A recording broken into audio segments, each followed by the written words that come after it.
Hi, this is Rabbi Young. Thank you for tuning in to the weekly video email. This Friday evening at 6 o'clock, we have a very exciting thing to celebrate together, and that is our confirmation class. Four teenagers are going to be confirming their commitment to the Jewish community and our people. And they've been working hard all year studying and learning about what confirmation means, what being Jewish means. They've created their own set of commandments, which we're excited to share.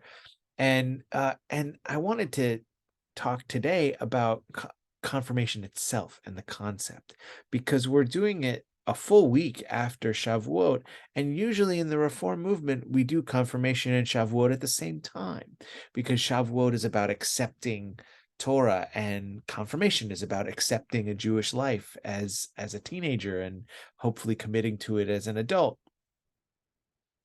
But confirmation is relatively new in Jewish practice, and it has to do with what happened in the Reform movement in the late 1800s when they did away with B'nai Mitzvah. And at the time, it was only Bar Mitzvah, but they said 13 years old is not an adult, and this is silly, so we're not going to do it anymore.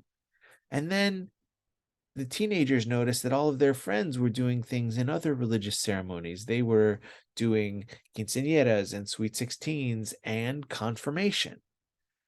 So they said, "Hey, we want to do a confirmation if we're not doing B'nai Mitzvah." So the leaders of the Reform movement said, "That's a great idea. It's egalitarian because it's not about being boys or girls and bar and bat. It's about being Jewish adults." So they replaced the B'nai Mitzvah experience with confirmation. And they did it at about 15, 16 years old, around the same time the other religious practices were doing their confirmations. They put it on Shavuot for the reasons that I mentioned earlier, and everyone was happy until they realized they really did want to do bar and bat mitzvah.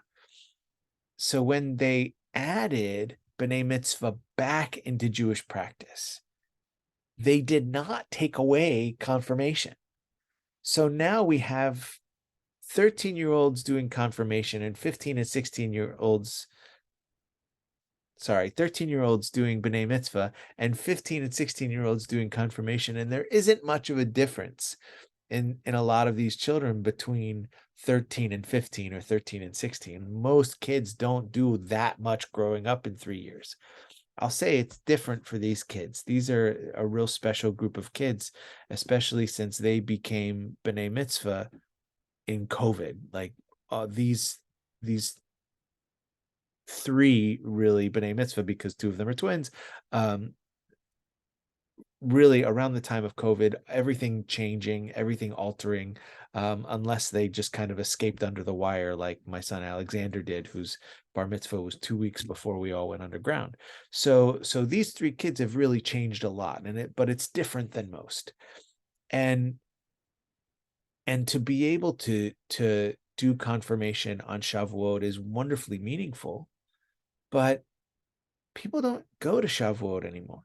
How are we going to get people to come to services on a Thursday night and then again on a Friday night and again on a Friday morning if they're so inclined?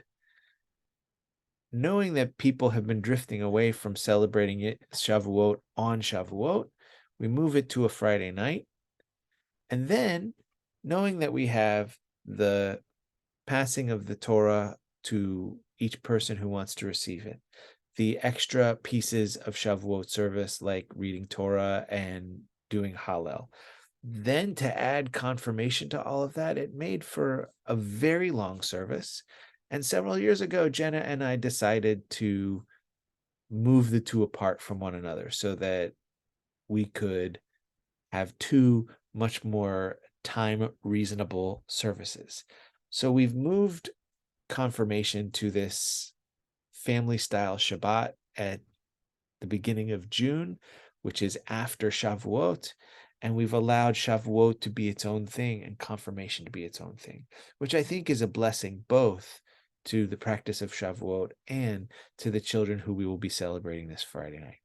So I want to thank you for listening to this rather long weekly email. and to say I hope you will join us on Friday evening at 6 p.m. to celebrate our 4 confirmands and enjoy their style of leading services as we bring in Shabbat together.